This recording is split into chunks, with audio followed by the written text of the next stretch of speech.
What is social justice? What is the difference between social justice and charity? And or what's the difference between Christian justice and secular justice? Well, there's several questions there, you know. What is social justice? It's simply love translated into social policy. Whatever love requires, that's what we do on the societal level. I can't put it any simpler than that. It's love translated into social policy. And with education, of course, it's what does love require? If you go through the red letters of the Bible, the words of Jesus, he talks about the poor all the time. And in the end, our only set of questions we're going to have to answer to him for is in Matthew 25. I was hungry, did you feed me? Naked, did you clothe me? Sick, did you care for me? I was in prison, did you visit me? I was a stranger, did you take me in? There's a heavy one right there. A stranger, did you take me in? I mean, if you talk about social justice on the school level, how many school systems are reluctant to take in the non-documented people who are in the neighborhood? How many school systems are reluctant to bring in people who are strangers to the community? How many of them have their doors open and saying, whosoever will may come? Christians have to answer to a higher authority, which modifies the way they look at things and the kind of questions they ask about themselves and what they're doing in terms of education. How do we think about or differentiate them? If we're both waving the banner of justice and it's a secular and a Christian, what's the distinctive? Is it simply the motivation? Is it the Well, one of the things that concerns me is that very often non-Christians are more concerned about urban education than Christians are. Our response to urban situations has been to pull our kids out of the public school system and put them into private schools and kind of write off the public school system. We feel that Christians have a special obligation to those who are not making it in the public school system, whether they're Christians or not. And we need to begin to ask, what are we going to do about them? There are things that the secularists cannot do that we can do. We have this huge resource called the church. Unless the church steps in and kind of supplements what the public school has to deal with, compensates for the lack of home support. I mean, it's all good and well to say the problem begins in the home. Well, you can say that, but I don't know that we have much control over the home. We do have a lot of control over the church and what the church does as it partners with the public school system. The idea of setting up separate schools, as we did in Philadelphia, is not the best idea. The best idea is to strengthen the public schools and to make them succeed and to be there for them.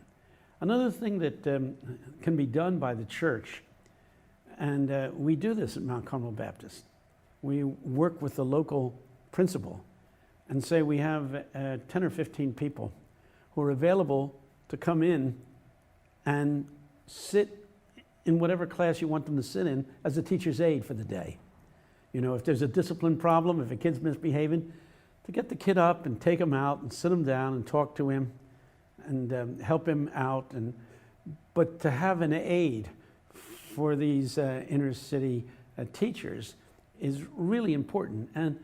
And I really have to say, I don't know how the church, and Memphis is a good example because I know the churches in Memphis. I don't know how they allow their retired people to get off the hook so easily.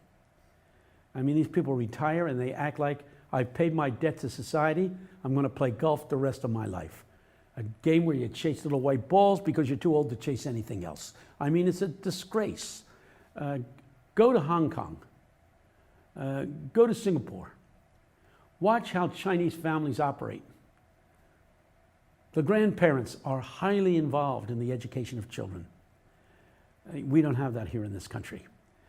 Elderly people retire to Florida and say goodbye to the whole mess back home and glad they're free of it. And my question is, how are they going to answer to the Lord? I mean, they retired at 60. They lived till they were 85. And they did not redeem the time as they were instructed to do in the book of Romans. So there's some of the things that the church can do to bring about justice. Justice is equity, equality, that everybody gets the same deal, that we're election time and everybody's talking about, are we going to give the American children a level playing field? They certainly don't have a level playing field right now. Why should Christians prioritize social activism, and what are our obligations to the poor? The truth is, we're supposed to evangelize. Evangelization is declaring what God is doing in the world. It's declaring the good news, that God is at work in the world. Sometimes Christians act like God's at work in the church. That's it. And every once in a while, we send some people out into the world to win a few souls for Christ. No, God is at work in the world. And to be Christian is to go and meet him where he is. God is at work in the public school system. Are we going to meet him there? We don't carry Jesus into the public school system. We meet him there. And when I say we meet him there, we're not going to necessarily end up preaching the 4 spiritual laws or winning people to Jesus in an overt fashion. But I'm sure you've quoted St. Francis, we declare the gospel all day long, and sometimes we should use words. But the truth is, are you a missionary in the public school system?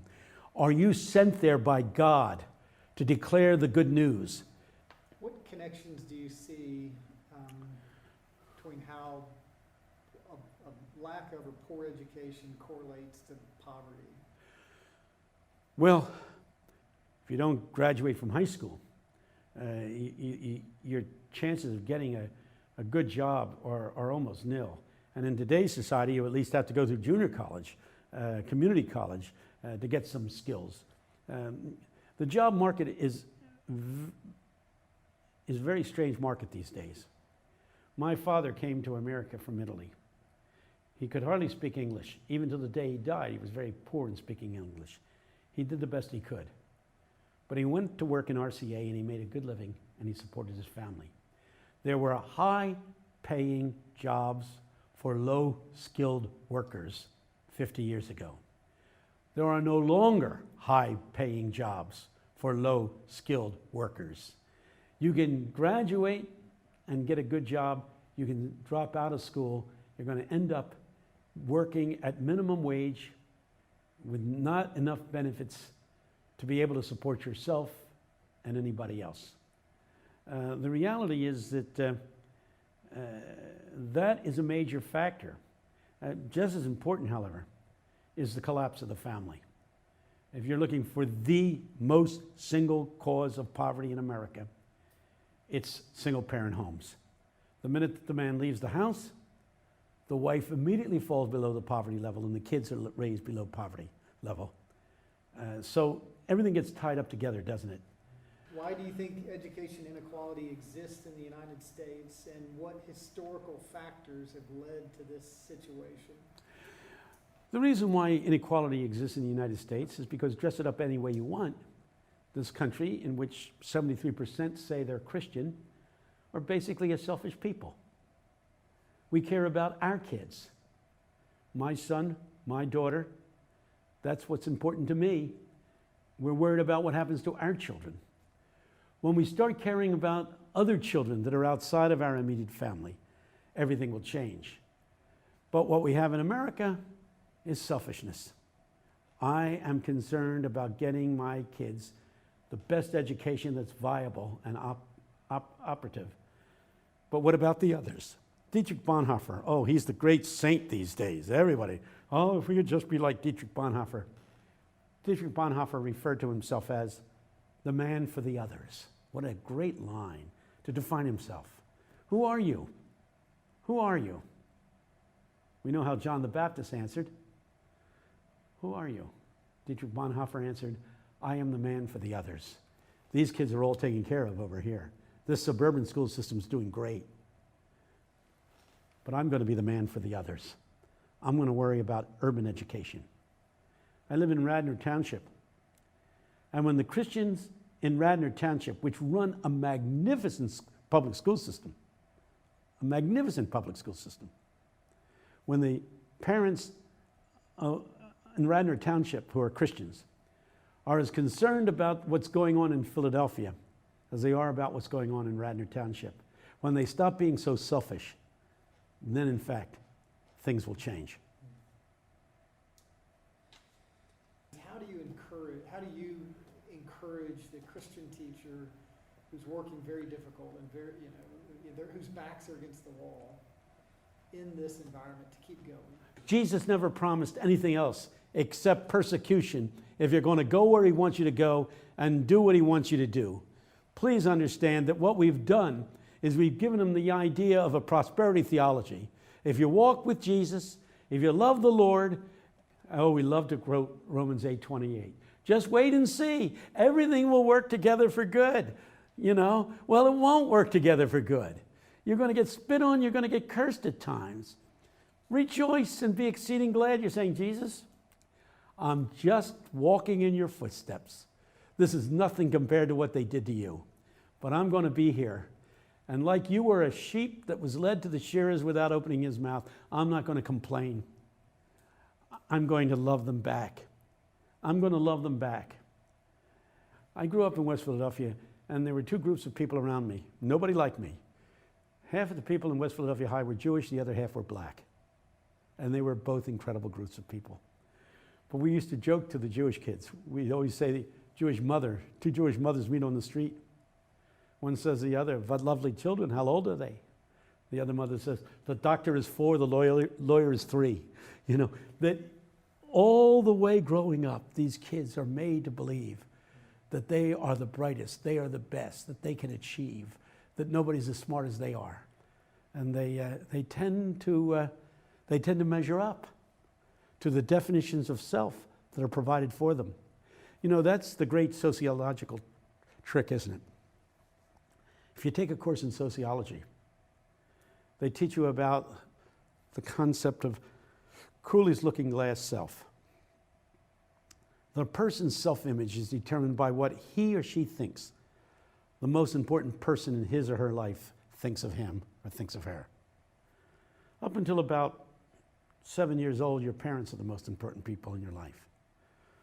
Between 7 and about 12, the most important person in your life is your school teacher. Now, what the school teacher sees in a kid, what manner is operative when a teacher defines a particular student? What does he or she make that student feel he can be or should be? So your job as a school teacher in those crucial years, 7 years old to 12 years old, you're going to build the self-image of that child. I mean, dress it up any way you want. That kid's self-definition is contingent on how you make that kid feel. Whoa, that's an incredible responsibility.